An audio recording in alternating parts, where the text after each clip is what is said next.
Usher says he's off all sugar and all alcohol in preparation for his Super Bowl halftime performance. Okay. Off sugar.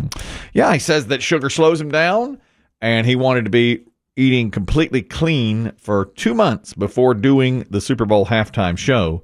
It has always been something he's wanted to do, and he wants to do it upright. He says, well, he's known for his dancing. I was going to say, it's going to be probably 20 minutes of just movement. Yeah, he's a performer. Yeah. He says he wants people to comment that the show was outstanding, not how many times people will pan the Super Bowl halftime show. He really wants to do it right, so he gave up all alcohol and all sugar for 2 months leading up to the performance. I could see him, not maybe as one of the greatest ever, but I do think his Super Bowl show will leave people going, okay, wow, that was impressive. Even if you don't know his hits. There it is. I don't know Usher. All right. You don't. I don't know. Well, I may know his hits. I don't know that I know Usher. You know what I mean? Yeah. You probably heard him at the gym, but don't know that it's Usher. You'll hear, I know one song for sure you're going to hear and go, oh, yeah. All right. Because he's had one that was everywhere for a while. You're probably right. And I'm sure I hear them at the gym, and I may even like them, but don't know I like Usher. Mm-hmm. So I'm looking forward to this halftime show because I always greet it with a discerning eye. I'll look at it, and sometimes I'm critical when others like the show. I'll be critical of it. You'll do the go-to that most people do. There's no Prince.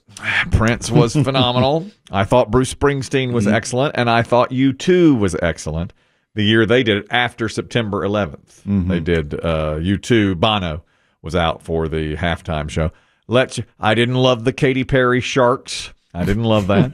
I didn't love Coldplay. All right. Shakira scared you, I believe.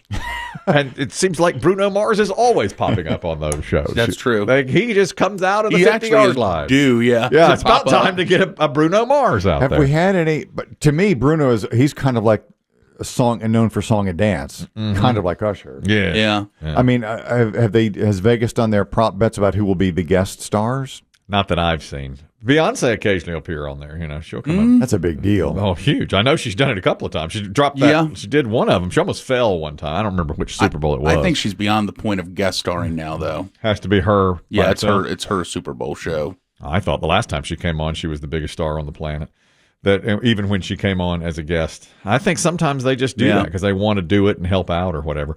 But of course, the big get would be Taylor Swift one of these years. She's not doing it this year, and she's not going to come out as a guest. She may be in the luxury box. She may be at the Super Bowl, just not performing. Perhaps she might be up there watching her man play if they can upset the Bills and get through to the Super Bowl. The fascinating stories today about celebrities that I'm not all that familiar with, like Michael Buble. My wife loves Michael Buble. Still. Oh, yeah. You've seen the man in concert. Yes, I have. We went, I remember, now he's from Canada, and when we went to see him in concert, it's an hour drive for us, more than, but it was for my wife's birthday, and she loved it. And prices for gas were very high at that time, and I'm sure that's you groused right. Did you grouse the whole way there and back? Did. And what a wonderful birthday. In fact, that was the scooter phase. Yeah, I was getting ready to go. And in fact, the prices were so high. Like when I pumped gas on the way home, it was a very slow pump. It wouldn't even, it's almost difficult to get gas. And it cost a lot of money. I can't squeeze a drop. And even Michael Bublé said from the stage, I know what petrol prices are. So I thank you all for coming out tonight at these high petrol prices. And it was packed. I mean, probably a 20,000 seat arena. And that's more than 10 years ago. And he was hot at the time and remains so. Now, he's on with Kelly Clarkson the other day, and she said, tell me something that you've never told anyone publicly. And because she said, I heard a story about you, and I want to know if it's true, and it involves polar bears.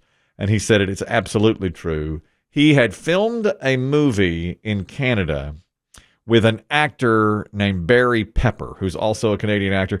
He played Roger Maris in 61, the HBO, Mickey Mantle, Roger Maris. He's in Saving Private Ryan, too, He's in right? Saving Private Ryan. Is he the sniper? Yes, he is. He's excellent in that. Yeah. I always thought he's a really good actor. He's a good actor. So he's very intense. Yeah. He's Canadian also, and Buble and he did a movie together in, I think it was Manitoba, Canada.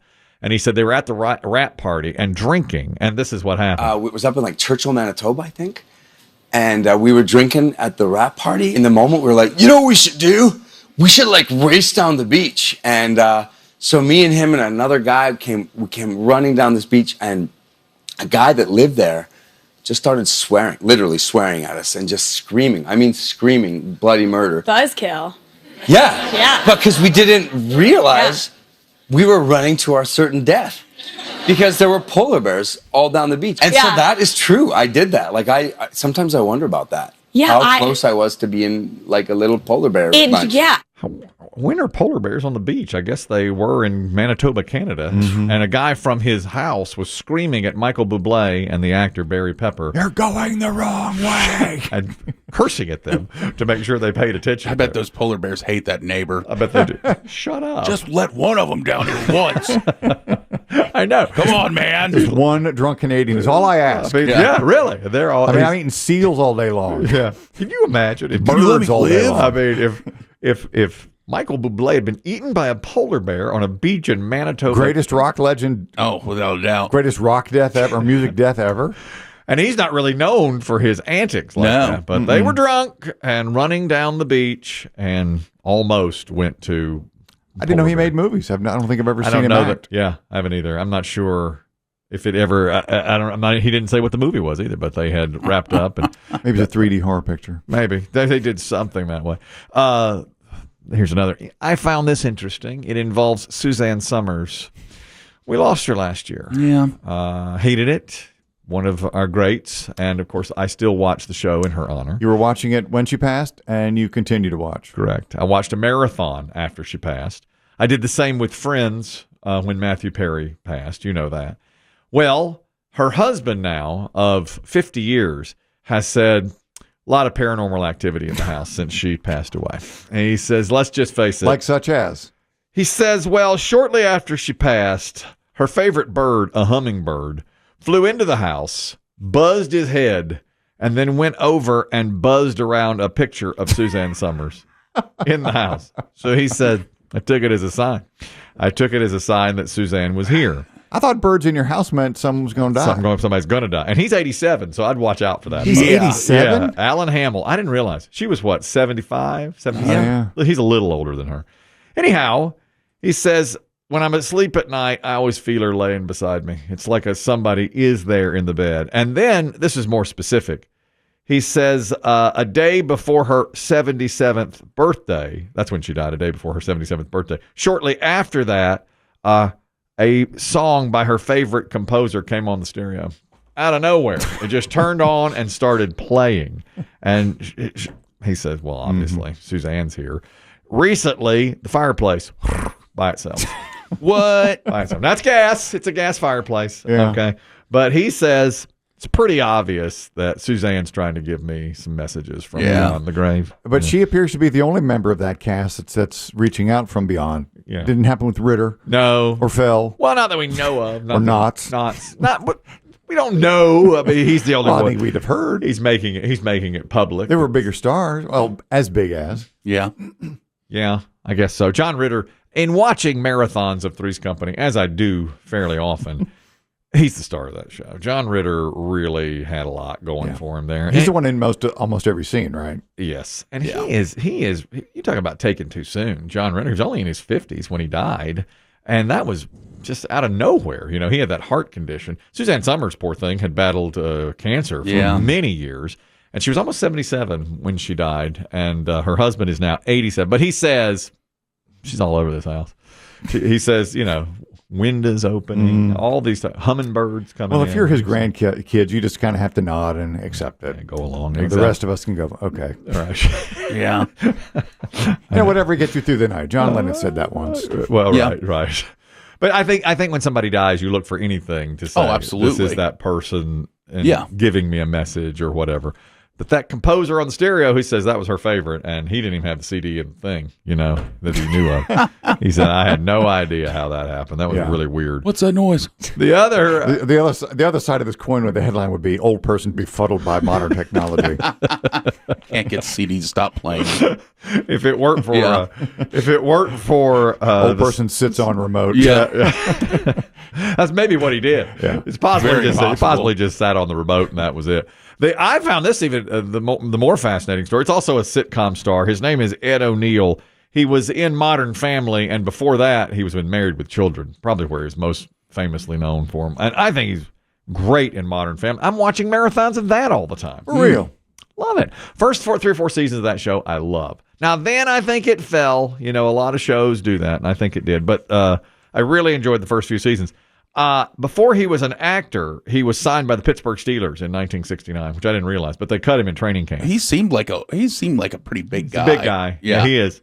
And he was trying to be a lineman for the Steelers, but they cut him. And so he didn't know what to do. He had really banked everything on playing football. He played in college. So he reconnected with a friend of his, and the friend had gotten into organized crime. You know it as the mob, the mafia.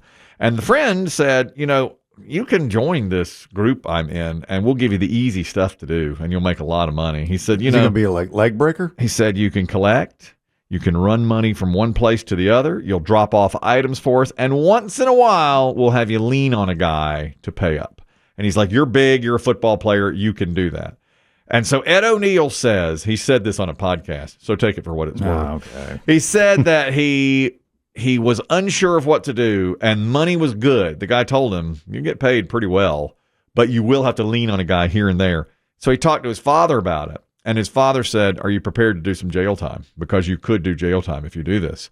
And Ed O'Neal said, absolutely not. I can't do any time in jail. So his father said, then do something else. And he went to New York's film school after that and became a sitcom star. So he was almost a member of the Pittsburgh Steelers, almost a member of an organized crime family, and then wound up being on Modern Family and the other show that he was really pretty wild. Yeah, I know. That is a kind of a wild career, isn't it? I nearly went off myself to do some things in Hollywood, but decided at the last minute. Hollywood. I've thought about that. I thought the about Hollywood. Yeah, I thought about just going out there and trying. Man, my they'd hand. have turned you out. I thought about just trying my hand at it, just to see if something could be done. You'd have been exactly like that poor kid in Boogie Nights, who's the job is basically just walking around throwing firecrackers, half naked in a row. Guy, the Filipino houseboy. Yes, you would be the Filipino houseboy. I thought you were going to say the Philip Seymour Hoffman Hoffman character who's overweight and always just looked up to the porn stars. Maybe, but no, I picture you more as you'd be taken in. Or Macy. Yeah. Or William H. Macy. I don't even think you'd have been William H. Macy. Because he had a steady gig. Yeah, I think you'd have been taken in and become a houseboy without realizing it. I thought about it.